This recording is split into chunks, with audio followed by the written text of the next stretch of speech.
Tuhan, kami boleh ada di minggu yang pertama di tahun 2021, dan kesempatan yang indah ini ya Tuhan, kami boleh lagi bersama-sama bersekutu dan senantiasa mau mendengarkan isi hati-Mu di tahun 2021 ini. Sembunyikan hamba-Mu di balik salib punya Tuhan, karena daripada-Mu hikmat, pengurapan, dan pewahyuan. Hamba-Mu hanya alat-Mu Tuhan Yesus. Terima kasih, kami mengucap syukur, kami percaya semua kami yang boleh bersama-sama dalam ibadah Zoom ini, pasti kami menerima sesuatu daripada-Mu, memberikan kami kekuatan, kemenangan, terlebih ya Tuhan, ketika kami melangkah di tahun 2021 ini, kami pastikan kemenangan, keberhasilan menjadi bagian hidup kami. Terima kasih Tuhan Yesus, kami mengucap syukur, dan kami siap dengarkan firman Tuhan. Haleluya, haleluya. Amin. Baik, shalom. Terima kasih sekali buat kesempatan yang diberikan kepada saya untuk boleh bersama-sama di dalam ibadah ini, dan kesempatan yang ini saya pergunakan baik-baik. Di mana hari ini saya sebetulnya ada rally KKR pada tahap yang ke-105, tetapi saya tunda pada besok hari, di mana misi ini memang saya harus jalankan ketika Tuhan memberitahu pada saya pada masa pandemi COVID-19. Saya bersama Raja Wali Tim menjalankan misi surga ini dari tahap awal sampai akhir tanggal 31 Desember itu tahap ke-104, dan akan dilanjutkan pada tahun yang baru ini pada tahap yang ke-105.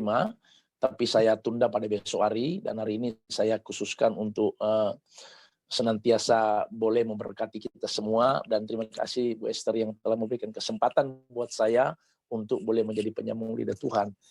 Saya juga sering mengikuti ibadah Zoom di sini, dan diberkati Tuhan sekali, dan saya lihat pembicaranya luar biasa, hebat-hebat, dan ada Suset Heting, dan ada banyak lagi ya Tuhan yang hebat, yang luar biasa. Saudara, saya punya latar belakang yang saya sering bersaksi di KKR. Saya memang dari latar belakang preman, jadi punya kesaksian pribadi bagaimana saya mengalami kehidupan dengan Yesus. Jadi sebelum saya melanjutkan firman sesuai dengan tema panggilan atau menemukan panggilan, itu juga karena sesuai dengan apa yang saya miliki, yang saya dapatkan. Jadi singkat cerita, saya dari dunia preman lama, saudara tahu, pernah banyak memimpin geng di dalam dunia preman. Saya lama di tambang juga. Di tambang itu hukum rimba, jadi biasanya kalau membunuh itu hal yang biasa. Dalam hukum rimba itu ada pembunuhan tetapi tidak ada urusan karena di hutan ya. Oke, lebih lama masuk di kota juga begitu, lama di dunia preman. Tetapi singkat cerita, kenapa saya bisa bertobat? Ya, jadi begini saudara. Tahun 97 saya menemukan titik balik kehidupan saya. Berawal daripada saya mengalami keadaan yang betul-betul mendapat penyakit yang saya pikir ini penyakit yang panggilan. Saya mengalami tekanan, ketakutan, dan nafas saya itu seperti diatur itu selama 6 bulan. Jadi 6 bulan saya mengalami kegoncangan jiwa, ya. Kegoncangan jiwa itu begini saudara. Saya tiap hari ketakutan. Jadi walaupun punya mental preman, tapi dalam jiwa saya penuh ketakutan, saudara. Saya tidak bisa tidur nyenyak karena saya takut kalau saya tidur bisa mati, saudara, ya. Itu yang saya alami. Jadi itu tekanan yang saya alami berbulan-bulan sampai satu titik balik saya tahun 97 bulan November, hari Kamis malam, itu saya tersungkur di kamar saya dan saya menangis. Jadi selama saya hidup menjadi preman itu tidak pernah menangis, apalagi mau panggil Tuhan karena namanya di dunia preman. Tapi saat itu saya tersungkur dan menangis dan saya berteriak menangis kepada Tuhan, bukan minta supaya saya disembuhkan. Karena sakit saya itu adalah ketakutan, nafas saya itu jadi tidak bebas. Jadi bukan host, bukan, saya sepertinya bernafas tidak bebas. Ketakutan ada pada saya dan itu betul-betul lemas. Saya sering ke dokter, ke rumah sakit. Sampai ke rumah sakit mereka bilang kamu tidak ada sakit. Tapi saya bilang saya ini sudah mau mati, ya itu yang saya alami. Jadi setelah akhir dari setelah 9 tahun 97 hari Kamis malam saya berlutut di kaki Tuhan, saya menangis di kaki Tuhan. Saya tidak pernah alami hidup seperti ini. 28 tahun saya hidup tidak pernah mengalami hidup seperti ini. Tiba-tiba saya merasakan ada sesuatu yang di hati ini yang tidak ada ketenangan, pikiran yang kacau, punya keperambaan. Tapi tiba-tiba saya merasakan ada sesuatu yang mengalir di dalam hati saya, menjadikan saya itu merasakan ada yang berbeda. Jadi berbeda itu saya mengalami kelepasan dan kelegaan yang luar biasa. Dan pikiran ini yang pikiran yang kalut itu yang membuat saya mengalami kegoncangan jiwa, itu tiba-tiba saya mengalami ketenangan. Nah, itu titik balik saya betul-betul berjumpa Tuhan. Jadi sejak hari itu tahun 97 saya diubah oleh Tuhan dan saya menemukan kehidupan saya, menemukan panggilan saya. Artinya begini Saudara ya. Ketika saya memiliki hati yang baru dan pikiran yang baru, Tuhan ajarkan saya begini. Yeskiel 36 ayat 26 berkata, aku akan beri kau hati yang baru dan pikiran yang baru dalam batinmu, dan aku akan menjauhkan di tengah-tengahmu hati yang keras, kuberikan hati yang taat. Jadi waktu saya baca firman Tuhan, saya dituntun Tuhan dalam membaca Alkitab. Ya, saya tidak pernah baca Alkitab sebelumnya. Tapi ketika saya membeli Alkitab, itu awal-awal pertobatan, saya membaca firman itu sepertinya Tuhan berbicara. Jadi sepertinya berkata begini, baca ayatnya. Pertama kali saya baca Alkitab, saya disuruh baca Yeskiel 36 ayat 26. Ya. Itu saya tidak pernah baca, tapi tiba-tiba saya suruh baca ayat itu. Waktu saya baca itu, ayat itu betul-betul berbicara kepada saya. Aku akan beri kau hati yang baru, pikiran yang baru. Ternyata saya temukan kehidupan itu dimulai pada saat kita memiliki hati yang baru dan pikiran yang baru. Ini sebetulnya dasar kehidupan kita. Jadi saya harus menyampaikan dulu tentang kesaksian pribadi saya bertobat dari mantan preman. Saya juga pernah kerja di dinas perhubungan 10 tahun. Saya tinggalkan itu, saya tetap bertobat memberi hidup kepada Tuhan. Total berubah tahun 97. Nah, sejak hari itu saya mulai temukan bahwa hidup ini adalah peperangan, pertandingan, dan perjuangan. Nah, oke, saya akan masuk di dalam tema menemukan panggilan. Jadi saya dari kehidupan yang lama, dari kehidupan yang lama, dari mantan preman, kehidupan yang tidak jelas, kehidupan di luar halaman, itu saya masuk di dalam kehidupan yang baru. Jadi saya mengalami kehidupan yang baru, memiliki meterai tanda darah, air, dan roh. 2 Timotius pasal 2 ayat 19 berkata, sesungguhnya meterai yang teguh itu adalah Tuhan mengenal siapa kepunyaannya. Kita punya 3 meterai, meterai darah, meterai air, dan meterai roh. Meterai darah itu bicara tentang pengampunan dosa. Alkitab katakan oleh darah Yesus dosamu diampuni. Efesus 1 ayat yang ke-7, oleh darah Yesus engkau ditebus. Roma pasal 5 ayat 9 berkata, oleh darah Yesus engkau dibenarkan. Jadi waktu saya bertobat, berbalik, mengaku dosa di depan Tuhan, ada kuasa darah Yesus yang mengampuni dosa saya. 1 Yohanes 1:9 berkata, jika Tuhan setia dan adil, jika kita mengaku dosa, Dia mengampuni dosa kita. Jadi waktu ada pengakuan di hadapan Tuhan, ada pengampunan. Waktu ada pengampunan, terjadi kehidupan saya mengalami kelegaan. Jadi waktu saya mengaku dosa, waktu saya mengalami tekanan waktu itu, saya mengaku dosa. Saat itu saya mengalami pengampunan, dan itu membuat saya mengalami kelegaan. Jadi meterai darah itu adalah pemeteraian tanda saya telah mengalami pengampunan oleh kuasa dari Yesus. Setelah itu saya mendapatkan meterai air, yaitu pemeteraian baptisan. Saya mengalami kehidupan yang baru atau dilahirkan kembali. Nah, setelah itu saya harus punya meterai yang ketiga, yaitu meterai tanda Roh Kudus. Roma 8 ayat 9, engkau bukan hidup di dalam daging, tapi dalam roh, jika Roh Kudus diam dalam hidupmu. Waktu saya punya 3 tanda ini, baru saya mulai hidup di dalam kehidupan saya yang masuk dalam kehidupan yang baru. Nah, saya masuk di dalam tema atau menemukan panggilan hidup. Jadi saya temukan, saudara, kita ini dipanggil Tuhan. Jadi saya selalu menyampaikan firman Tuhan berdasarkan apa yang saya alami. Saya dulu belum hidup baru, belum hidup punya tujuan hidup di dunia lama, di Mesir. Ketika saya ditangkap Tuhan itu dalam pertobatan, saya menemukan panggilan saya yang pertama. Ternyata kita ini dipanggil Tuhan yang pertama itu untuk menerima damai sejahtera.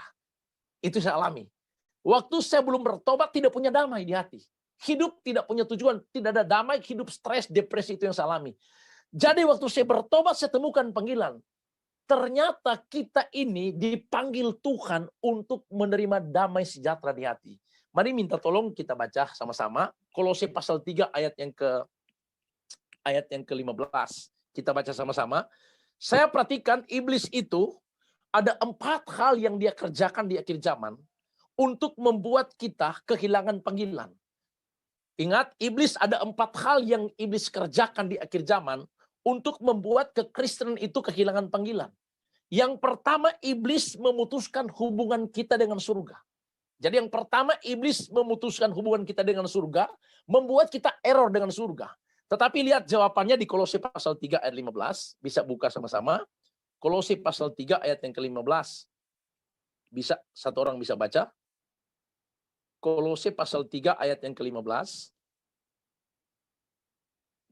Kolose pasal 3 ayat 15.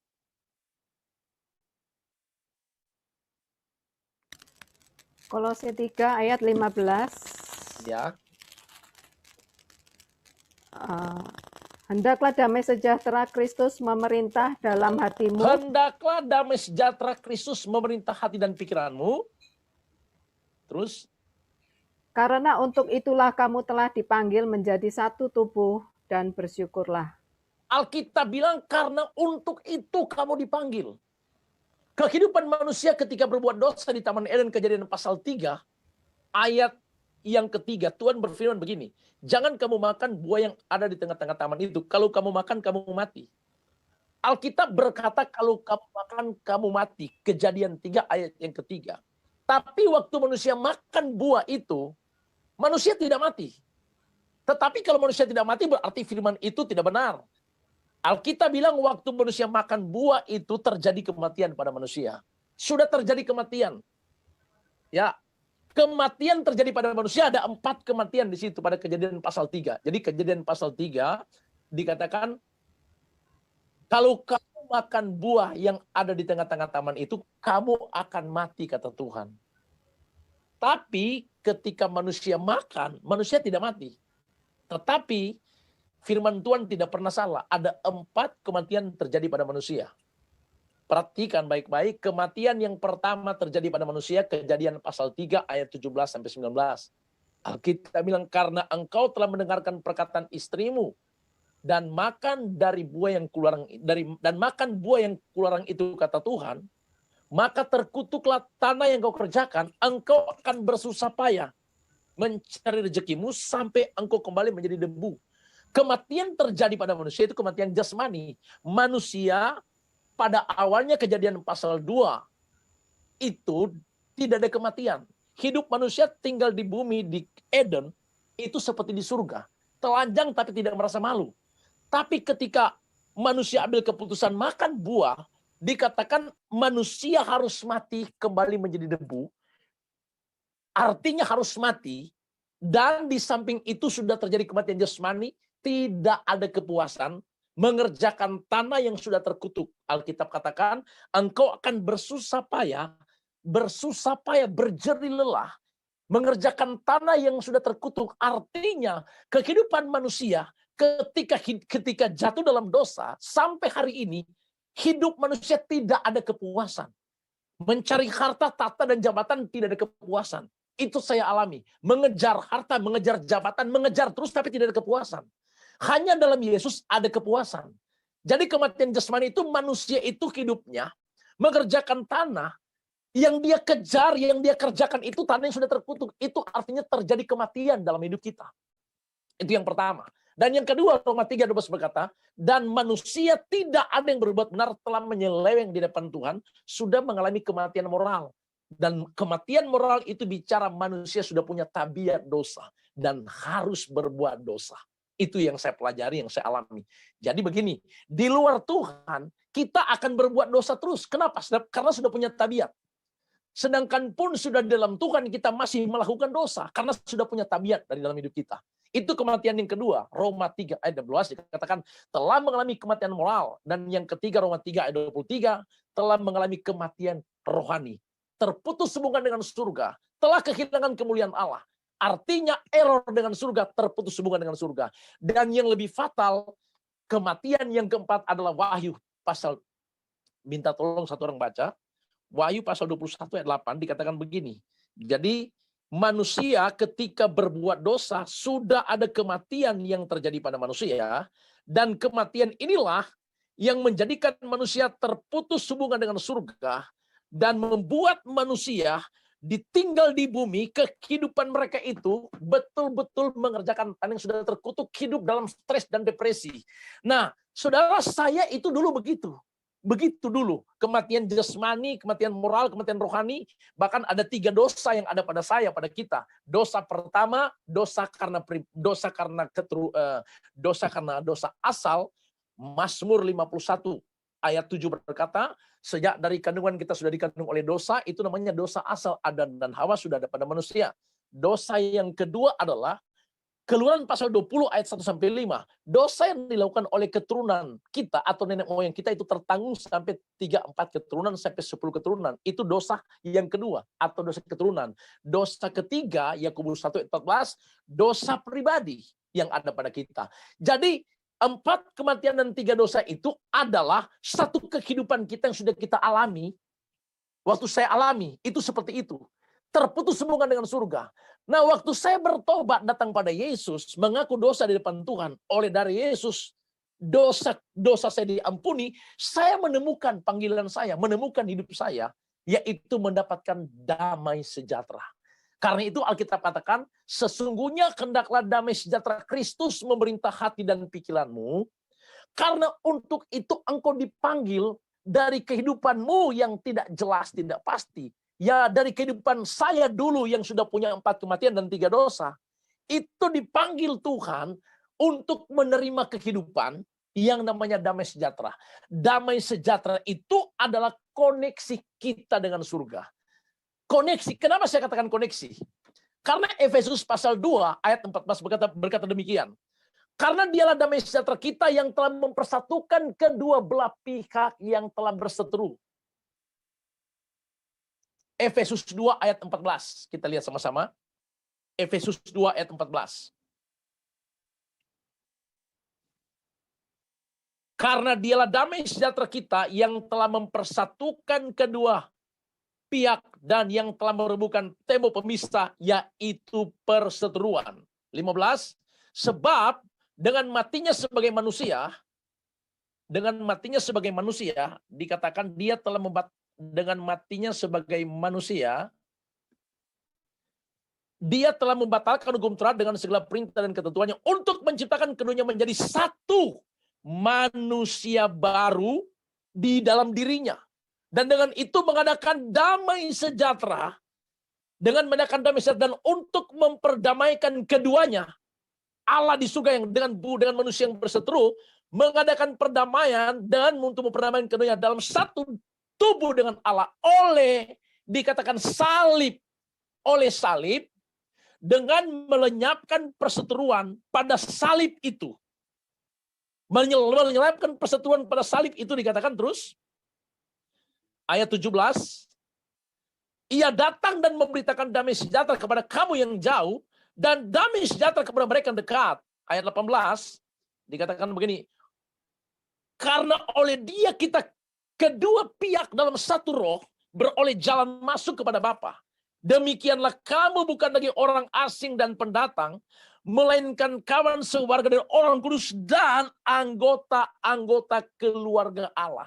Jadi Alkitab bilang, saya temukan sesungguhnya panggilan hidup kita itu kita dipanggil oleh Tuhan sebetulnya dari kehidupan yang tidak terkoneksi dengan surga untuk terkoneksi dengan surga. Koneksi itu saya pelajari bernama damai sejahtera. Di salib itulah terjadi koneksi. Alkitab katakan waktu Yesus mati, darahnya tertumpah di kayu salib. Waktu dia tersalib, dia berkata sudah selesai. Darahnya tertumpah, dan ketika darah Yesus tertumpah, yang dia selesaikan itu adalah dia mengubah kutuk menjadi berkat, ratapan menjadi tari-tarian, dan kematian kekal menjadi hidup kekal. Jadi saya pelajari pada waktu manusia error dengan surga akibat dosa, maka tidak ada jaringan lagi. Ketika manusia terputus hubungan dengan surga, berarti manusia kehilangan jaringan, tidak terkoneksi. Yesus datang, dia bangun jaringan. Jaringan itu bernama salib. Waktu salib itu, waktu Tuhan buat, waktu jaringan itu berdiri dengan kuasa salib, maka dengan kuasa salib, dengan jaringan itu kita terkoneksi dengan surga. Koneksi itu bernama damai sejahtera di hati. Tetapi ingat baik-baik, peperangan kita, perjuangan kita, pertandingan kita itu justru bagaimana supaya setiap hari terkoneksi dengan surga. Bagaimana tiap hari kita tidak terputus hubungan dengan surga. Jadi saya pelajari hidup kita ini cuma berada pada dua hal, koneksi atau error. Ya, koneksi atau error, terputus atau nyambung.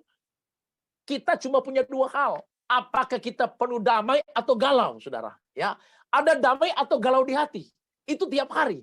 Nah, tiap hari peperangan kita seperti itu. Iblis akan berusaha untuk membuat kita terputus hubungan dengan surga.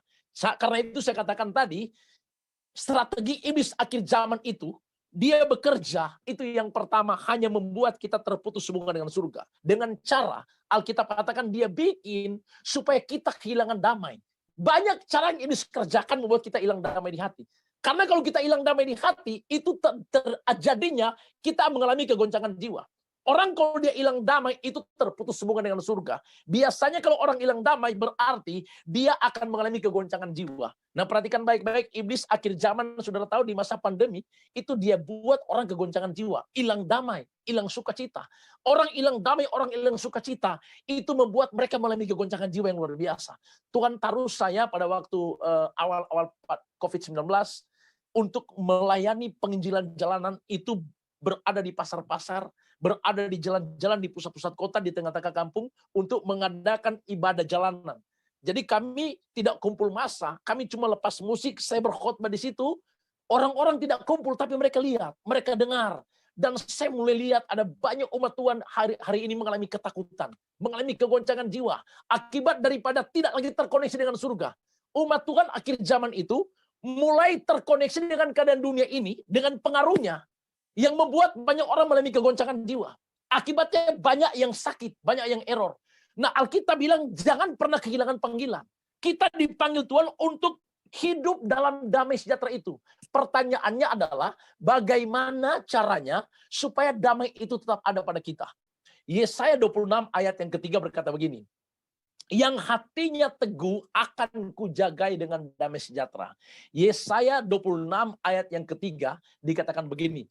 Hanya orang yang memiliki keteguhan hati itu akan memiliki damai di hati. Yesaya 26 ayat yang ketiga dikatakan begini. Yesaya 26 ayat yang ketiga ayat 3. Yang hatinya teguh dikatakan begini. Yang hatinya teguh kau jagai dengan damai sejahtera, sebab kepadamulah ia percaya. Artinya begini, hanya orang yang punya keteguhan hati, hanya orang yang punya kekokohan keteguhan hati, itu akan memiliki damai di hati. Nah, pertanyaannya bagaimana kita bisa mengalami keteguhan? Alkitab bilang keteguhan hanya kita bisa dapatkan pada waktu kita punya kebenaran. Karena itu Yesaya 32 ayat 17 berkata, di mana ada kebenaran, di situ akan tumbuh damai sejahtera. Jadi kita hanya bisa teguh waktu kita punya kebenaran. Kebenaran yang kita miliki itu membuat kita akan punya keteguhan hati. Jadi Yesaya 26 ayat 3 berkata, yang hatinya teguh akan kujagai dengan damai sejahtera.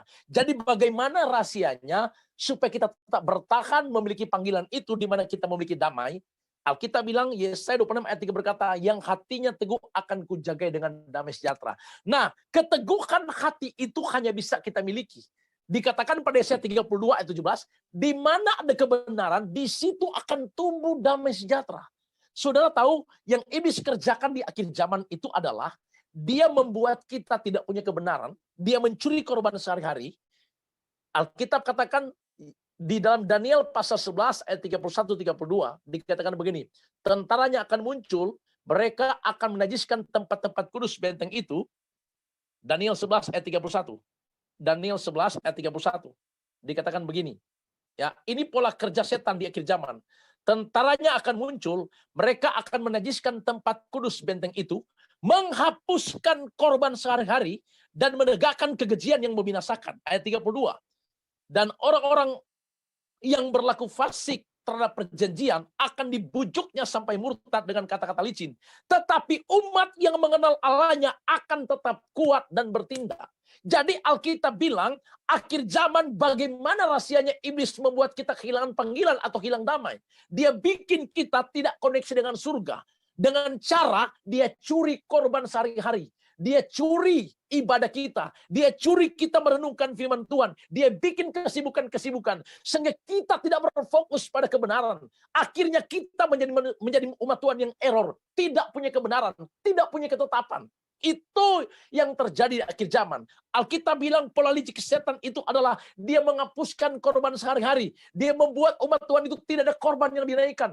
Korban itu bicara kehidupan kita, di mana kita senantiasa menjadi umat Tuhan yang selalu terkoneksi dengan surga. Lewat kita punya kebenaran, lewat kita punya persekutuan dengan Tuhan. Itu korban yang kita naikkan. Nanti sebentar saya akan jelaskan pada poin yang keempat tentang korban penyembahan.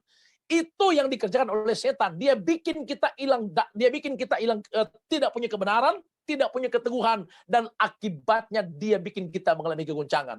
Tetapi Tuhan ingatkan kita sekarang bahwa biarlah damai sejahtera itu ada pada kita, tetap berdiam dalam hidup kita. Rahasianya adalah teguhkan hatimu, kuatkan hatimu. Sesungguhnya karena keteguhan hatimu itu akan membuat engkau akan memiliki damai di hati, dan lewat kebenaran firman Tuhan yang kita dapatkan, yang kita renungkan, Alkitab katakan, di mana ada kebenaran yang kita renungkan, di situ terus akan tumbuh damai sejahtera. Jadi yang pertama, bagaimana rahasianya supaya damai sejahtera itu berdiam atas hidupmu?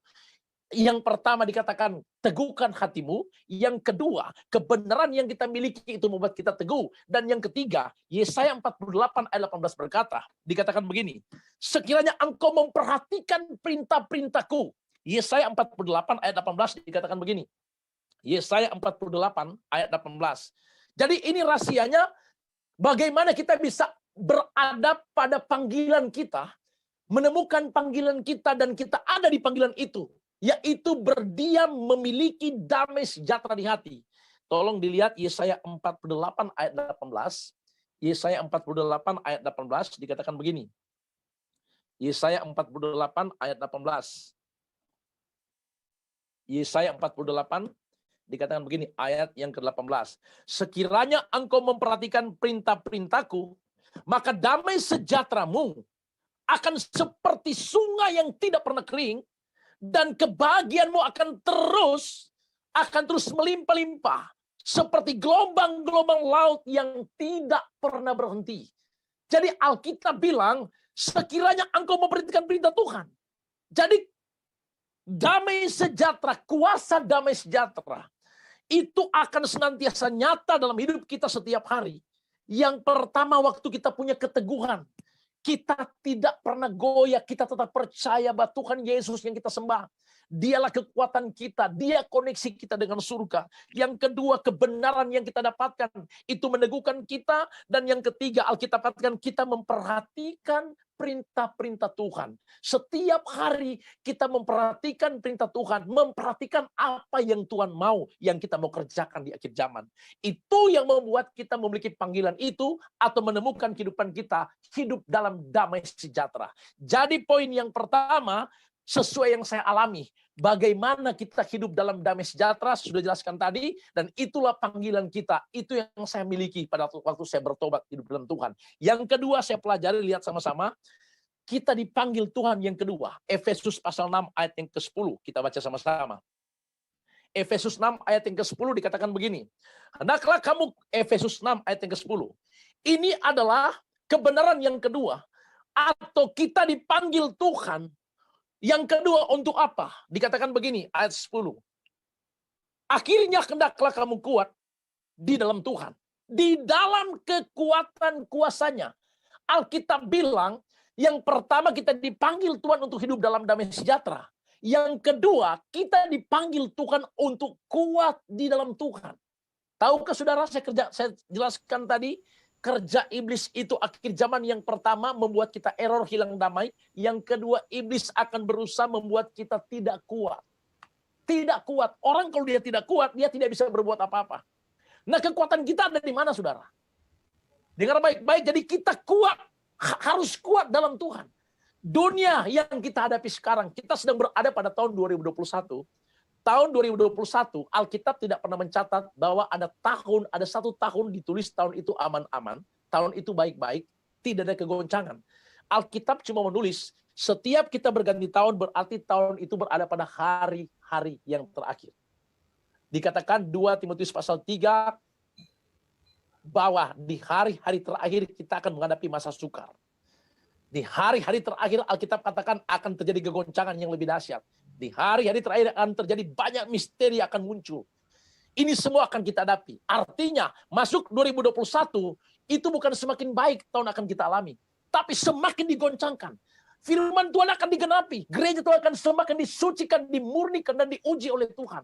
Kegoncangan akan Tuhan izinkan di mana-mana. Dan ini semua bisa terjadi, tapi Alkitab juga tidak pernah menulis bahwa kerajaan surga ikut bergoncang.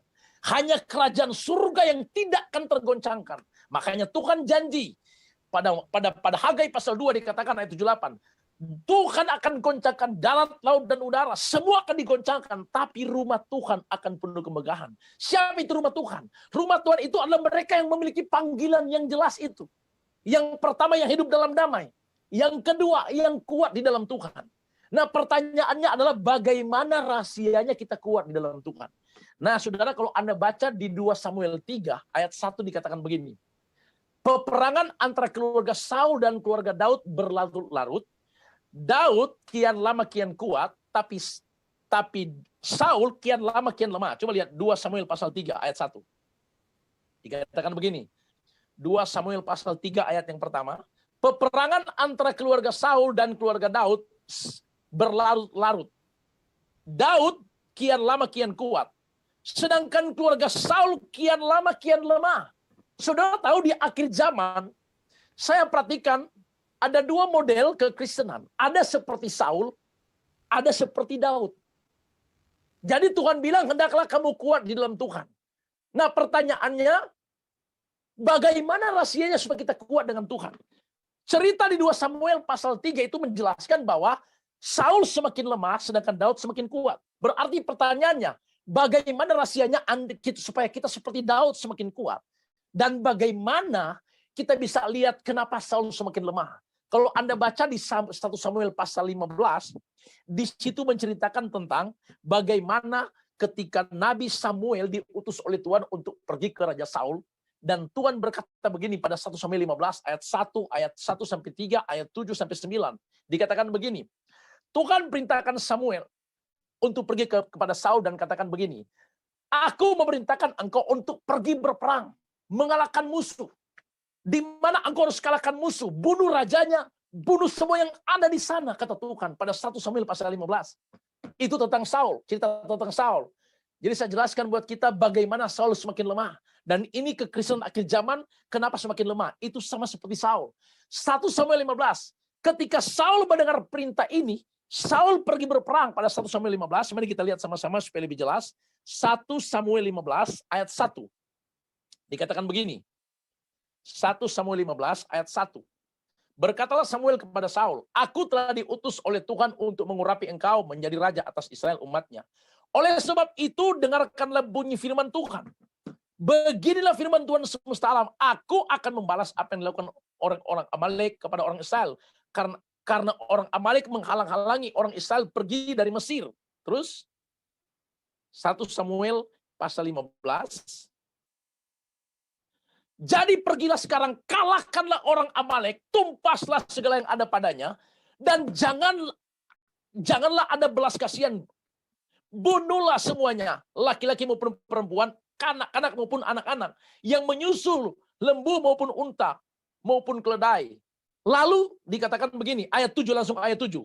Langsung ayat 7. Ayat 7. Langsung ayat 7 dikatakan begini. Ayat 7 ya. Ayat 7. Lalu Saul memukul kala orang Amalek, mulai dari Havilah sampai ke Syur, yang di sebelah timur Mesir. Agak kerajaan orang Amalek ditangkapnya hidup-hidup, tetapi segenap rakyatnya ditumpasnya dengan mata pedang. 9, dikatakan apa? Tetapi Saul dan rakyat itu menyelamatkan agak dan kambing domba dan lembu-lembu yang terbaik dan tambun Dan segala yang berharga tidak mau mereka menumpas. Tetapi segala yang buruk yang ditumpas hewan, tetapi segala hewan yang tidak mau mereka menumpas semuanya itu, tapi segala hewan yang tidak berharga dan yang buruk itu yang ditumpas mereka. Ayat 10. Lalu dikatakan, datanglah firman Tuhan kepada Samuel demikian, aku menyesal karena aku telah menjadikan Saul raja, sebab ia telah berbalik daripada aku dan tidak melaksanakan firman-Ku, kata Tuhan. Umat Tuhan, warga surga yang ada di Zoom meeting ini, saya pelajari kelemahan umat Tuhan di akhir zaman itu sama seperti Saul. Di mana letak kelemahan daripada Saul? Saya pelajari begini, saudara. Waktu Tuhan perintahkan Samuel untuk pergi kepada Saul, melakukan perintah Tuhan, yang Saul lakukan itu membuat dia lemah, itu ada 3 hal. Saya pelajari yang pertama, waktu Saul turun di medan perang, dia mengalami perubahan pikiran. Waktu dia tiba di medan perang, dia mengalami pengaruh. Saya beritahu, Saul waktu masuk di medan perang, itu dia terpengaruh dengan keadaan, dia turun dimensi. Saya istilahkan begini, saudara. Kehidupan kita itu punya 3 dimensi. Dimensi daging, dimensi jiwa, dan dimensi roh. Saya pelajari banyak umat Tuhan itu, pertandingan hidup mereka itu selalu ada dalam dimensi jiwa. Dimensi jiwa. Waktu Saul ada di medan perang, dia itu turun dimensi jiwa. Kenapa saya bilang turun dimensi jiwa? Karena dia tidak membunuh Raja Agag, dia tidak membunuh yang baik-baik, karena dia berpikir itu baik untuk Tuhan. Amsal 3 ayat 5 berkata, percayalah kepada Tuhan dengan segenap hatimu, dan jangan bersandar pada pengertianmu sendiri. Saya pelajari, saudara tahu, panggilan kita itu harus kuat di dalam Tuhan. Nah, kenapa kita tidak kuat lagi? Karena banyak orang terjebak dengan dimensi jiwa. Bermain dalam dimensi pikiran dan perasaan. Bukankah demikian, saudara tahu? Kenapa kita bisa lemah? Kenapa kita bisa gagal? Itu cuma karena apa? Permainan dimensi jiwa kita bermain. Tuhan perintahkan pada Saul, bunuh semua, jangan disisakan. Tetapi waktu Saul ada di medan perang, dia berpikir, dia atur Tuhan. Dia berpikir baik untuk Tuhan. Sebetulnya baik untuk Tuhan. Tuhan ajarkan kepada kita, lakukan yang benar, berkenan sempurna. Mungkin yang Saul lakukan itu benar, baik untuk Tuhan, karena yang baik-baik yang dia tidak bunuh. Tetapi Tuhan bilang, lakukan yang aku perintahkan yang benar, berkenan dan sempurna di depan Tuhan. Jadi saya pelajari kelemahan daripada Saul itu adalah dia mulai berada pada dimensi permainan jiwa. Memiliki kehidupan pikirannya sendiri, dan dia mulai mengotak-atik, mulai mengatur Tuhan. Hidup kita tidak akan kuat waktu kita terjebak dalam dimensi jiwa. Ingat baik-baik, dimensi jiwa itu akan membuat kita akan berputar-putar pada dimensi perasaan dan pikiran. Itu kegagalan, itu saya alami, saudara tahu, saya alami tiap hari itu, bagaimana berperang dalam tingkat dimensi jiwa. Karena peperangan kita itu medannya ada di pikiran. Jadi waktu kita tidak bertunduk total kepada pikiran Kristus, maka kita akan punya dimensi pikiran, dan akhirnya kita akan memiliki pikiran, kekuatan manusia pikiran kita. Nah, Saul berkata, dia tidak bunuh karena dia pikir itu baik untuk Tuhan. Tapi Tuhan bilang, aku perintahkan engkau semua lakukan yang benar, berkenan, sempurna. Jadi yang menjadi kelemahan daripada Saul itu adalah dia mulai memiliki dimensi. Dia tidak berada pada dimensi roh dalam tawanan Roh Kudus, tapi dia berada pada dimensi jiwa. Itu yang pertama. Yang kedua, Alkitab katakan Saul maksudnya, dia masih mempertahankan yang tambun. Alkitab bilang dia tidak membunuh yang tambun, yang berharga, yang baik-baik dia tidak bunuh. Tahukah saudara, dalam hidup kita masih banyak tambun-tambun yang kita simpan. Waktu saya bertobat jadi manusia baru, ya. Dalam hidup saya itu punya banyak hal. Keangkuhan, kesombongan, iri hati, dendam, dan amarah. Itu manusia lama. Itu tambun semua, saudara. Itu keangkuhan, kesombongan, keegoisan. Itu semua tambun yang ada pada kita.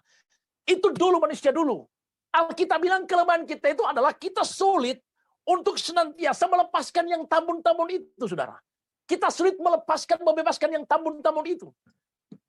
Alkitab katakan waktu kita bertobat menjadi manusia baru, maka kita mulai menghadapi peperangan, dan ada lawan yang kita hadapi. Lawan kita itu siapa?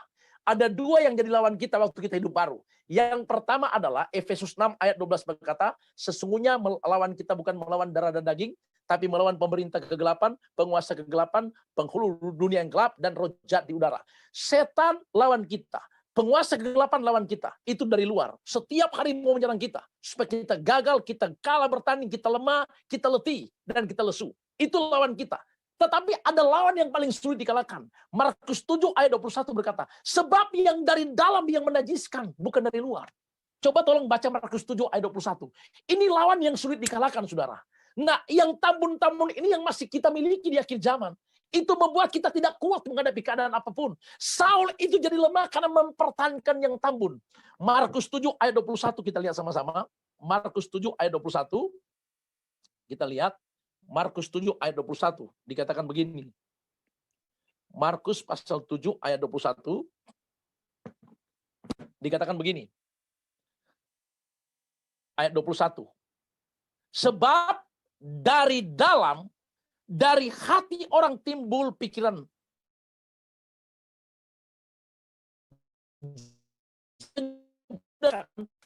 kejahatan, terus hawa nafsu,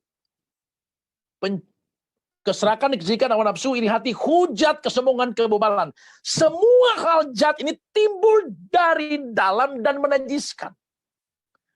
Saya punya pengalaman di dalam Tuhan. Pengalamannya begini, saudara. Waktu saya bertobat, saya mulai Tuhan ajarkan tentang lawan ini, lawan yang saya hadapi.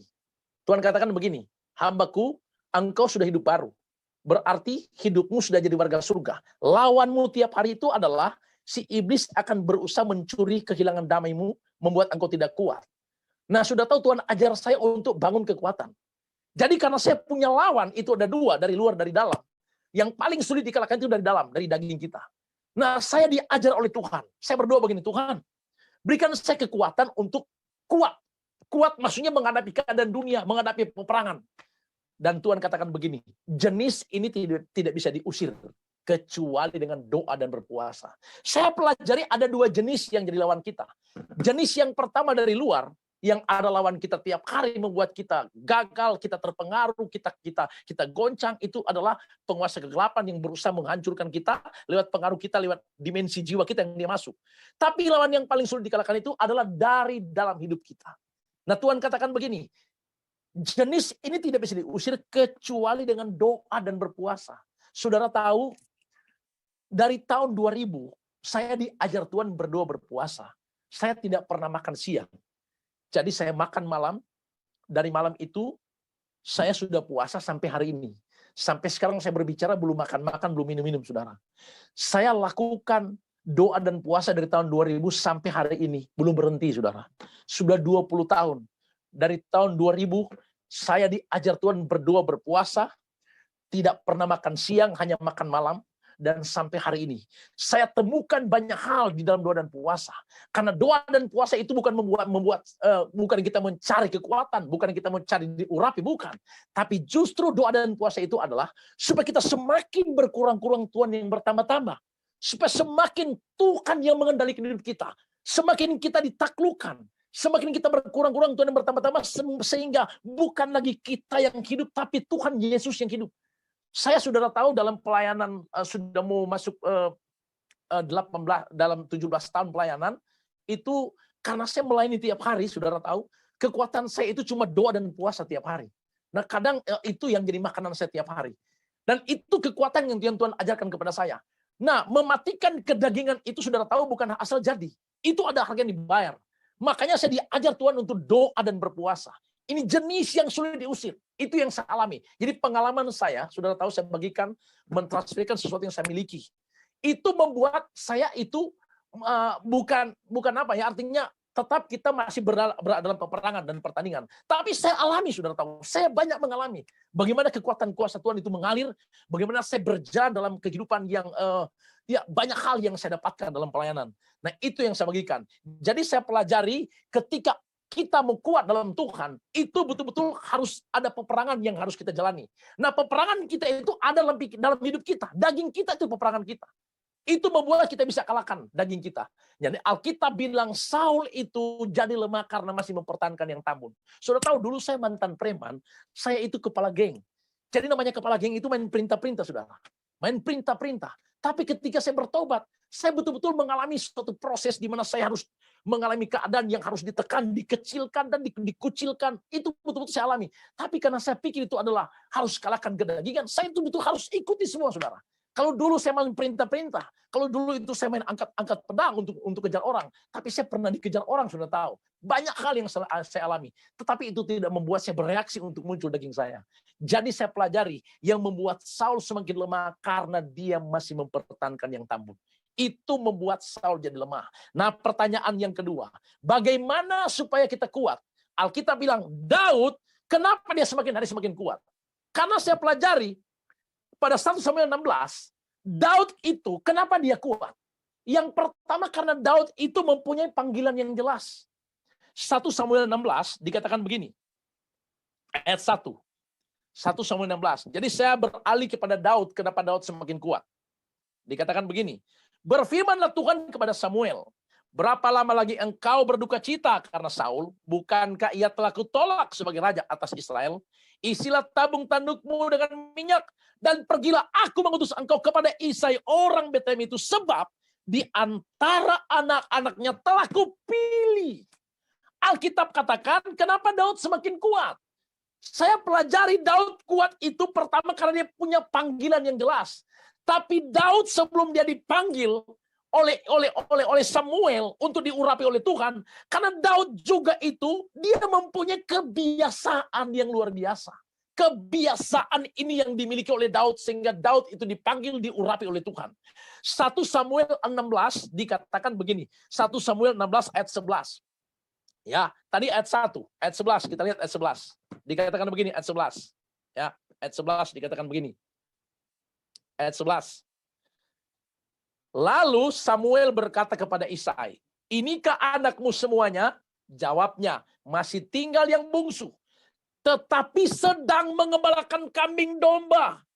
Dikatakan, tetapi sedang mengembalakan kambing domba. Kata Samuel kepada Isai, suruhlah memanggil dia, sebab kita tidak akan duduk makan sebelum ia datang kemari. Ayat 12. Dikatakan begini, ayat 12. Kemudian disuruhnyalah menjemput dia, ia kemerah-merahan, matanya indah dan parasnya elok. Lalu Tuhan berfirman, bangkitlah, urapilah dia, sebab inilah dia. Ayat 13. Ayat 13. Samuel mengambil tanduk yang berisi minyak itu dan mengurapi Daud di tengah-tengah saudara-saudaranya. Sejak hari itu dikatakan, berkuasalah roh Tuhan atas Daud. Sejak hari itu berkuasalah roh Tuhan atas Daud. Saya pelajari, saudara tahu kenapa Daud semakin kuat. Ada dua pribadi saya jelaskan hari ini. Pribadi Saul kenapa semakin lemah, saya sudah jelaskan tadi. Dan kedua, pribadi Daud kenapa dia kuat. Yang pertama, Daud itu mempunyai panggilan yang jelas. Yang kedua, karena Daud itu mempunyai kebiasaan. Kebiasaan ini yang kadang-kadang sudah ditinggalkan oleh umat Tuhan. Apa kebiasaan Daud? Waktu Samuel katakan pada Isai, masih adakah anakmu? Alkitab katakan Isai berkata, masih ada. Tinggal yang satu dan sedang mengembalakan kambing domba ayahnya. Dikatakan sedang mengembalakan kambing domba ayahnya. Waktu Daud mengembalakan kambing domba ayahnya, kebiasaan Daud itu adalah memuji Tuhan, menyembah Tuhan. Kebiasaan Daud cuma hanya Tuhan yang tahu, saudara. Saudara tahu, hanya Tuhan yang tahu kebiasaan Daud. Kekristenan kenapa kita sudah semakin lemah? Karena sudah tinggalkan kebiasaan. Kasih yang mula-mula hilang, kemurnian hilang, kebiasaan hilang, saudara. Kita jadi lemah kenapa? Karena namanya kecintaan kita, kerinduan kita kepada Tuhan. Itu sudah hilang. Kemurnian kita sudah hilang.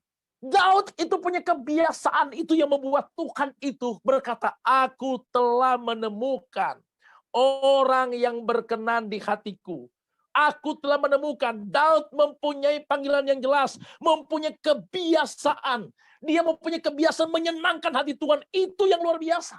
Itu yang menjadikan Tuhan tertarik. Tuhan tertarik dengan Daud. Dan Tuhan katakan, Samuel, pergilah engkau. Aku telah menemukan orang yang berkenan di hatiku. Jadi Daud sebelum diangkat jadi raja atas suku Yehuda, sebelum diangkat jadi raja atas Israel, dia sudah punya sesuatu dulu yang dia bangun dengan Tuhan. Satu kebiasaan yang dilakukan.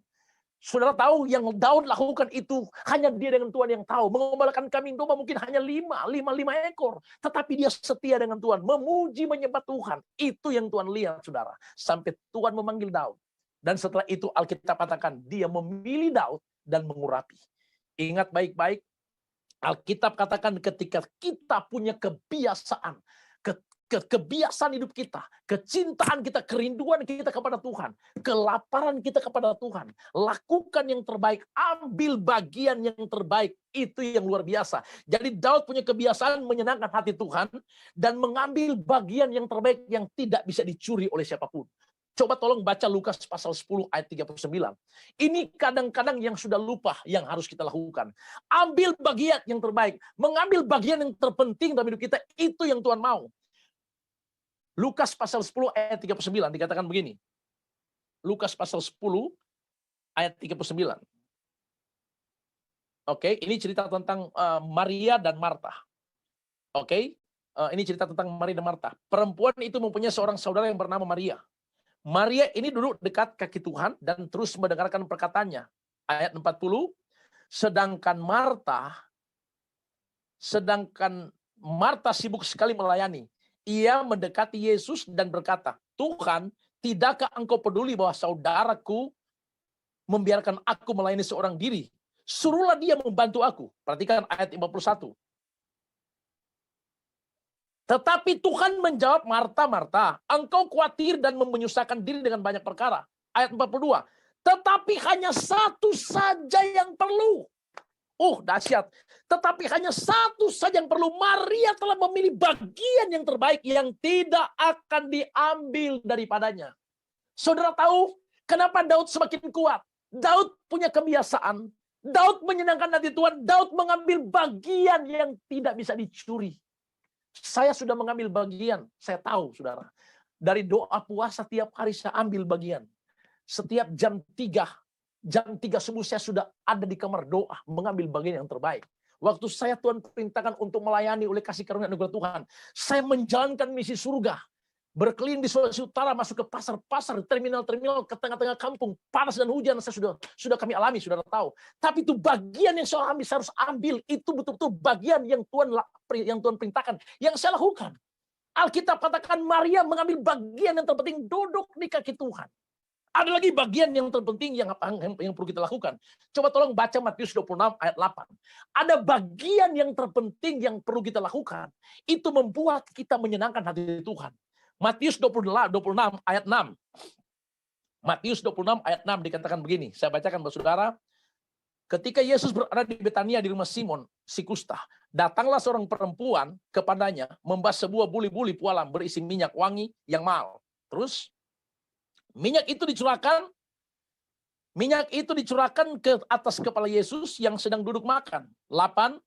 Melihat itu murid-murid gusar dan berkata, untuk apa pemborosan ini? 9. Sebab minyak itu dapat dijual dengan mahal dan uangnya dapat diberikan kepada orang miskin. Ayat 10. Tetapi Yesus mengetahui pikiran mereka lalu berkata, mengapa kamu menyusahkan perempuan ini? Sebab ia telah melakukan suatu perbuatan yang baik padaku. Terus ayat 11. Ayat 11 dikatakan begini, karena orang-orang miskin selalu ada padamu, tetapi aku tidak akan selalu bersama-sama kamu. Sebab dengan mencurahkan minyak itu, dikatakan mencurahkan minyak itu ke tubuhku, ia membuat sesuatu persiapan untuk penguburanku. Aku berkata kepadamu, sesungguhnya di mana saja Injil diberitakan di seluruh dunia, apa yang dilakukan ini akan disebut juga untuk mengingat dia. Saudara perhatikan ada dua perempuan di sini. Pertama perempuan bernama Maria. Yang kedua perempuan ini memecahkan buli-buli ke dalam tubuh Yesus. Perhatikan baik-baik. Waktu dia pecahkan buli-buli ini, murid-murid berkata, kenapa kamu boros? Saudara perhatikan, bagian yang perlu kita ambil di akhir zaman, menyenangkan hati Tuhan adalah mengambil bagian yang terpenting, yang terbaik untuk Tuhan. Yang kedua, kita harus boros dengan Tuhan. Boros dengan Tuhan. Boros waktu dengan Tuhan. Segala kehidupan kita, dimensi hidup kita itu harus boros dengan Tuhan. Sepenuhnya hanya untuk Tuhan. Saudara perhatikan, kalau kita boros dengan Tuhan, itu berarti kehidupan kita itu sedang memuliakan Tuhan. Dimensi hidup kita itu senantiasa mengagungkan Dia. Alkitab bilang kekuatan yang daripada surga otomatis itu akan tercurah buat kita. Alkitab bilang perempuan ini boros dengan Tuhan. Tuhan bilang, dia melakukannya untuk aku. Lakukan semuanya untuk Tuhan. Jadi Alkitab katakan itu yang akan membuat kita di akhir zaman.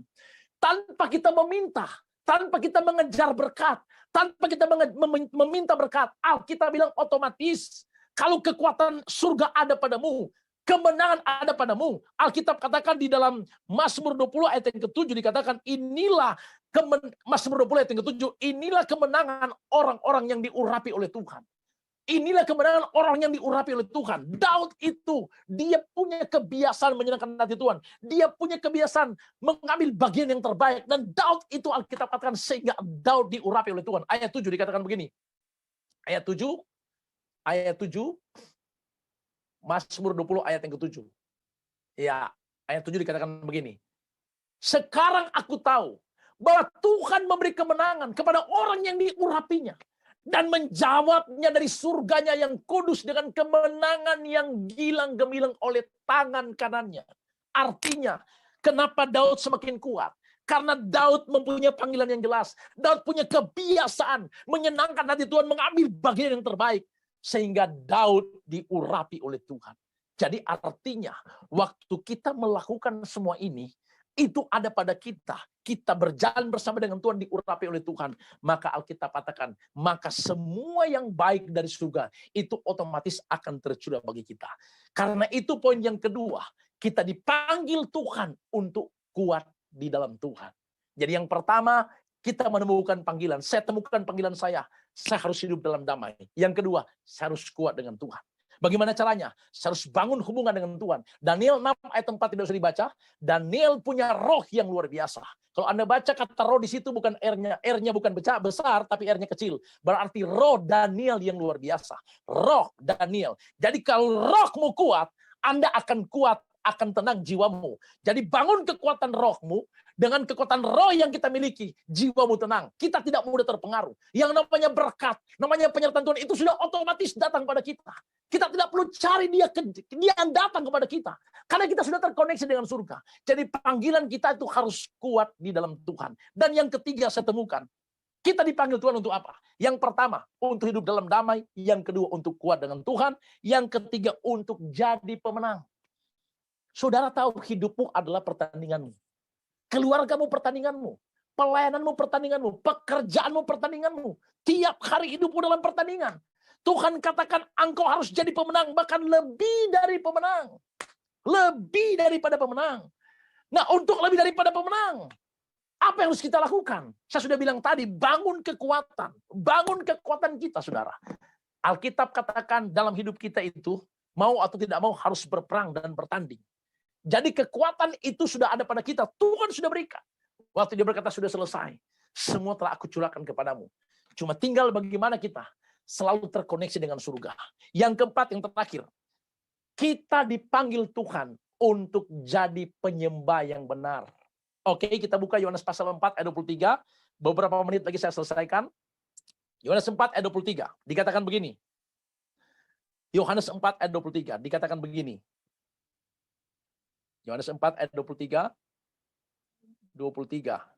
Tetapi saatnya akan datang dan sudah tiba sekarang bahwa penyembah-penyembah yang benar akan menyembah Bapa dalam roh dan kebenaran. Sebab Bapa menghendaki penyembah-penyembah demikian. Allah itu roh dan barang siapa menyembah dia harus menyembahnya dalam roh dan kebenaran. Saudara tahu pertanyaannya adalah siapa itu penyembah yang benar? Penyembah yang benar itu adalah mereka yang mempersembahkan korban yang berbau harum di hadapan Tuhan. Saudara tahu, saya pelajari sebagai penginjil, saya banyak melayani di gereja-gereja lokal, saudara diundang. Selalu Tuhan katakan begini, kenapa banyak gereja lokal itu tidak ada api lagi yang turun di ibadah? Kenapa banyak gereja-gereja lokal itu ketika mereka beribadah, itu tidak ada api yang turun, saudara? Karena Tuhan tidak temukan lagi asap yang naik yang berbau harum di depan Tuhan. Tuhan cari penyembah yang benar. Penyembah yang benar itu adalah ketika mereka mempersembahkan korban yang berbau harum di hadapan Tuhan. Nah, kalau Anda buka Imamat pasal 9 ayat 3-4, di situ ada 4 korban yang perlu kita naikkan. Imamat pasal 9 ayat 34. Imamat pasal 9 ayat 34 dikatakan begini. Jadi Tuhan mau cium namanya korban yang berbau harum di depan Tuhan. Imamat 9 ayat 34. Ayat 3 dan 4. Dikatakan begini, ayat 3. Dan kepada orang Israel haruslah engkau berkata begini. Ambillah seekor kambing jantan untuk korban penghapus dosa, dan seekor anak lembu dan seekor domba seekor anak lembu dan seekor domba, masing-masing berumur setahun dan yang tidak bercelah, untuk korban bakaran. Dan lagi seekor lembu dan seekor domba jantan untuk korban keselamatan, supaya dikorbankan di hadapan Tuhan, dan korban sajian yang diolah dengan minyak, karena pada hari ini Tuhan akan menampakkan diri kepadamu. Sebelum saya jelaskan tentang Imamat pasal 9 ayat 3 dan 4, saya akan menjelaskan buat saudara bukti-bukti bagaimana Tuhan turunkan api dari surga. Karena Tuhan mencium ada korban yang berbau harum. Perhatikan baik-baik. Pada Kejadian pasal 8, ketika Nuh memperbaiki mezbah, dia taruh korban di atas mezbah. Ketika Tuhan mencium korban yang naik, Tuhan katakan, aku mencium korban yang berbau harum. Tuhan berkata, aku tidak akan memusnahkan bumi ini lagi. 1 Raja-Raja 18 ayat 36, 38. Ketika Elia memperbaiki mezbah, dia taruh korban di atas mezbah. Waktu korban itu dibakar, ketika Tuhan cium ada asap yang naik berbau harum, Tuhan turunkan api dari surga. Elia membunuh 400 Nabi Baal. Imamat 9 ayat 34 ada 4 korban, saya akan jelaskan sebentar. Tapi pada Kisah Rasul pasal 2, di lautan Yerusalem, ketika para rasul berdoa dan para tua-tua berdoa, mereka nyanyikan pujian dan penyembahan. Waktu ada asap korban yang naik berbau harum, Alkitab katakan Tuhan turunkan lidah-lidah api dari surga. Saudara tahu, di akhir zaman Tuhan tidak cium lagi korban yang berbau harum yang naik. Makanya Tuhan tidak turunkan api. Api bicara pengurapan, lawatan kuasa Tuhan. Nah, Tuhan mau kita menjadi penyembah yang benar, itu adalah mempersembahkan korban yang berbau harum. Nah, di Imamat 9 ayat 34 itu ada 4 korban yang perlu kita naikkan. Saya mulai dengan korban yang pertama. Korban yang pertama itu adalah korban penghapus dosa. Apa arti korban penghapus dosa? Korban penghapus dosa itu artinya Tuhan mau kita tiap hari ada pertobatan setiap hari. Tuhan mau dalam hidup kita. Saya sudah tahu bertobat tahun 97. Tahun 97 saya bertobat dari kehidupan saya di dunia preman. Saya bertobat. Tapi sampai hari ini saya sedang bertobat. Kenapa? Karena bertobat itu artinya berubah setiap hari. Berubah tiap hari. Pertandingan selalu ada. Perjuangan selalu ada. Peperangan selalu ada. Kita terus bertanding, terus berperang. Setan berusaha membuat kita gagal. Membuat kita jatuh. Setan membuat kehidupan kita memiliki karakter yang gagal, karakter yang hancur. Nah, karena itu Tuhan ajarkan kita selalu ada korban penghapus dosa. Setiap hari kita duduk di kaki Tuhan. Mungkin sepanjang hari kita bekerja, sepanjang hari kita hidup. Dari waktu pagi, bangun pagi, kita waktu mau tidur, kita lupa ada perkataan kita, pikiran kita, perbuatan kita, hati kita yang mungkin menyakiti hati orang lain. Kita tidak sadar. Tuhan bilang, mari tersungkur naikkan korban penghapus dosa, yaitu pertobatanmu, permohonan pengampunan oleh darah Yesus. Tuhan Yesus, ampuni hambamu ini, jika sepanjang hari yang lalu, 1 jam yang lalu, ada perkataan yang aku lakukan, pikiran perbuatan yang aku lakukan, disengaja maupun tidak disengaja, sadar atau tidak sadar, yang menyakiti hatimu, menyakiti hati orang lain, ampuni aku Tuhan. Ampuni aku Tuhan jika aku masih banyak mengeluh. Ampuni aku Tuhan kalau aku masih menyakiti hati orang lain. Ampuni aku Tuhan jika aku menyalahkan Tuhan barangkali. Aku sakit hati dengan Tuhan, sakit hati dengan orang lain. Itu semua perlu kita lepaskan. Itu harus perlu ada korban penghapus dosa. Kenapa sudah tahu? Tuhan minta waktu dia cium ada asap. Permohonanmu kepada Tuhan, kerendahan hatimu pada Tuhan untuk memohon pengampunan, maka di situ Tuhan turunkan api dari surga. Itu adalah korban yang pertama. Yang kedua, selain korban penghapus dosa, ada korban bakaran. Apa arti korban bakaran? Korban bakaran itu bicara di mana hidupmu harus ada keremukan, membakar daging kita tiap hari, saudara. Namanya dibakar, saudara. Korban bakaran. Jadi Tuhan mau kita ada keremukan, ada kelaparan, ada kecintaan kepada Tuhan. Betul-betul kita remuk di kaki Tuhan. Membakar daging kita. Jadi artinya kita utamakan Tuhan di atas segala-galanya. Kalau kadang-kadang daging kita menyeret kita mulai berperang dengan daging itu. Kita mulai remuk di kaki Tuhan. Itu namanya korban bakaran. Tuhan mau kita remuk di kaki Tuhan. Naikkan pujian penyembahan. Remuk di kaki Tuhan. Kita menangis meratap. Bukan karena persoalan masalah kita. Tapi karena merindukan Tuhan setiap hari. Ini korban yang Tuhan mau. Sedangkan korban yang ketiga adalah korban sajian. Apa arti korban sajian? Korban sajian itu adalah menyajikan hidupmu yang terbaik kepada Tuhan. Saudara tahu, ketika saya dipanggil Tuhan dalam penginjilan, sebelum melaksanakan penggilan jalanan rally KKR di masa pandemi COVID-19, saya sudah melaksanakan KKR itu di tempat-tempat tertutup di lapangan-lapangan dengan tim sudah 4 tahun. 2015, 2016, 17, 18, itu 4 tahun saya bersama tim Raja Wali itu melaksanakan KKR di semua tempat, dan kami beri betul-betul kehidupan kami yang terbaik kepada Tuhan. Menyajikan yang terbaik, apa yang sudah Tuhan berikan buat kita. Ini namanya korban sajian. Dan yang terakhir adalah korban keselamatan. Apa arti korban keselamatan? Ucapan syukur kepada Tuhan. Sesungguhnya Tuhan yang baik telah menyelamatkan kita. Karena itu Alkitab katakan ucapan syukur yang kita naikkan. Tuhan bilang, mari pikirkan semua hal-hal yang baik dari surga. Filipi 4 ayat 8 dikatakan begini. Semua yang baik, yang sedap didengar, yang patut dipuji, itu yang dipikirkan semua. Maka waktu kita senantiasa memikirkan hal itu, apa yang kita pikirkan itu yang terjadi buat kita. Nah, inilah 4 panggilan yang saya dapatkan. Yang pertama, hidup dalam damai sejahtera. Yang kedua, kuat di dalam Tuhan. Yang ketiga, jadilah pemenang. Yang keempat, jadilah penyembah yang benar. Alkitab katakan penyembah yang benar itu adalah yang mempersembahkan korban yang berbau harum di depan Tuhan. Kejadian pasal 3 dikatakan, pasal 4. Tuhan melihat persembahan dari Habel yang berkenan daripada yang Kain. Karena Habel persembahannya itu dia berikan total, sepenuh dan berlemak di depan Tuhan. Itu menjadikan Tuhan berkenan atas persembahan dari Habel. Saudara tahu, dan setelah itu kita akan menemukan panggilan kita masing-masing sesuai dengan jubah dan talenta karunia kita. Mungkin nanti berjumpa di tempat nanti berjumpa pada waktu yang lain, karena bicara panggilan khusus itu adalah panggilan di mana Tuhan memanggil kita khusus apa yang menjadi jubah kita untuk kita melayani Tuhan. Karena itu umat Tuhan, warga surga, terima kasih sekali atas kesempatan yang diberikan pada saya. Saya tidak mempunyai teologi yang tinggi. Saya cuma otodidak, belajar dengan Roh Kudus. Bagaimana bergantung total pada Roh Kudus untuk menyampaikan isi hati Tuhan buat kita semua. Karena itu hari ini, biarlah total hidup kita berserah kepada Tuhan. Miliki tetap damai sejahtera. Kuatlah dalam Tuhan. Jadilah pemenang. Dan hiduplah jadi penyembah yang benar. Yaitu setiap hari ada korban-korban yang dinaikkan. Penghapus dosa, korban bakaran, korban sajian dan korban keselamatan. Itu yang menyenangkan hati Tuhan. Tuhan memberkati kita. Amin. Mari kita berdoa dulu untuk firman Tuhan. Tolong aktifkan dulu suaranya, saya akan berdoa. Bapa Surgawi, terima kasih Tuhan. Kami percaya firman-Mu datang pada kami pada awal tahun 2021 ini Tuhan. Untuk mengingatkan kami bahwa kami akan masuk ke negeri yang Tuhan janjikan ke 2021 ini. Dengan segala kepastian, dengan segala kemenangan. Kami tidak akan sama lagi Tuhan.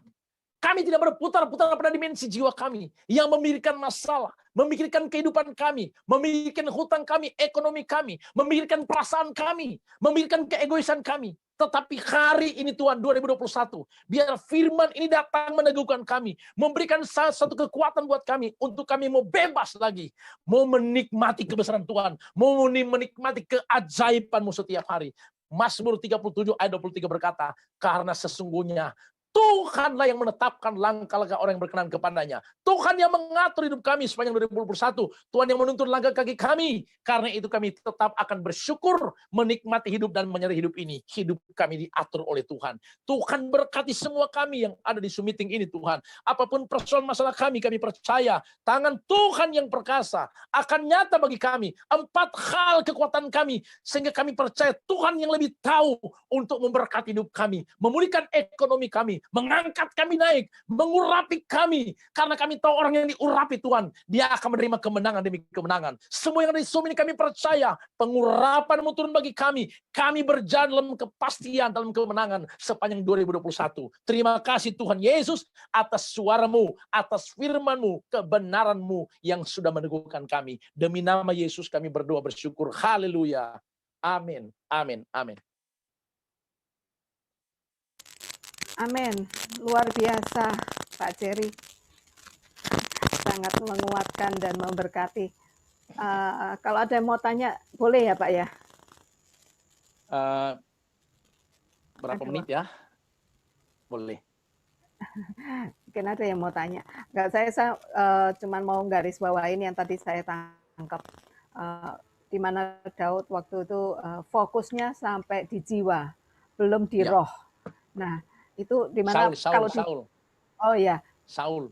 gimana? Ya, dari di mana kalau di jiwa itu kuat di pikiran ya, bukan di roh ya, Pak ya. Ya, Nah, itu makanya fokusnya kita saat-saat ini di mana orang-orang lagi bingung soal COVID, ya, soal betul. segala macam Menyerang kehidupan jiwa. ya, yang di dalam jiwa. Nah, saya menghimbau juga untuk ibu saudara-saudara yang saat ini join di Zoom ini supaya kita tahun ini khususnya supaya kita lebih fokus lagi ke Tuhan, bukan Ya, ke pikir. Memang banyak masalah yang sedang dihadapi. Nggak ada yang orang yang nggak ada masalah. Cuman lebihkan fokusnya karena saya percaya tahun ini saya dapatnya banyak yang digoncangkan supaya tinggal tetap apa yang tidak tergoncangkan. Nah, iya, betul. nah, ya di sini itu tahun-tahun ini yang Tuhan mau lihat adalah adakah iman? Iman kita masih ada enggak waktu saat kita digoncang? Iman kita kemana? Ke dunia atau ke Tuhan saat-saat kita digoncangkan? Yang kedua saat kita tahu panggilan kita masing-masing. Nah, Ya, tiap-tiap kita pasti punya tahu panggilannya masing-masing. Mungkin sebagai ibu rumah tangga punya panggilan sendiri, ya Pak ya. Jadi iya. bukan selalu panggilan itu harus berkhotbah atau menginjil Ah, atau kemana. betul. Benar Nah, sekali. Jadi gini, panggilan kita itu kan bukan begini, di Alkitab itu ada 21 karunia kan, ada karunia 5 jawatan, 9 karunia roh, dan 7 karunia motivasi. Jadi kita itu memiliki panggilan masing-masing. Dalam artian begini, ada karunia yang ada pada kita. Contoh di karunia motivasi, itu karunia menasihati. Kita kadang-kadang menasihati orang, itu kita ada ketajaman itu menasihati. Juga ada karunia-karunia yang dikatakan belas kasihan, itu sudah ada pada kita. Tapi kita tidak tahu, kita tidak kembangkan. Jadi hmm, untuk melayani Tuhan itu bukan nanti jadi sebagai hamba Tuhan, jadi pendeta, bukan. Semua kita punya masing-masing punya tujuan, punya panggilan, punya talenta khusus yang Tuhan persiapkan untuk kita kembangkan, kita pertajam. Kita pertajam. Nah, sekarang yang saya lihat yang banyak kegagalan terjadi justru di mana di hamba Tuhan. Di Alkitab katakan ada karunia jawatan, ada nabi, rasul, penginjil, pengajar.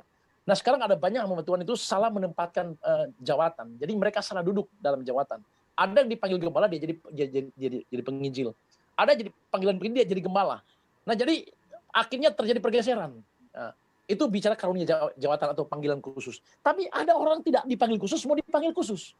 Itu banyak saya lihat, banyak sekali. Belum karunia karunia manifestasi, 9 karunia roh. Itu kita punya banyak, tetapi ada orang maunya dia mau ambil yang lain punya, ya kan? Ini bicara panggilan ya, untuk mempertajam panggilan. Itu mungkin nanti di lain waktu kita bisa sharing.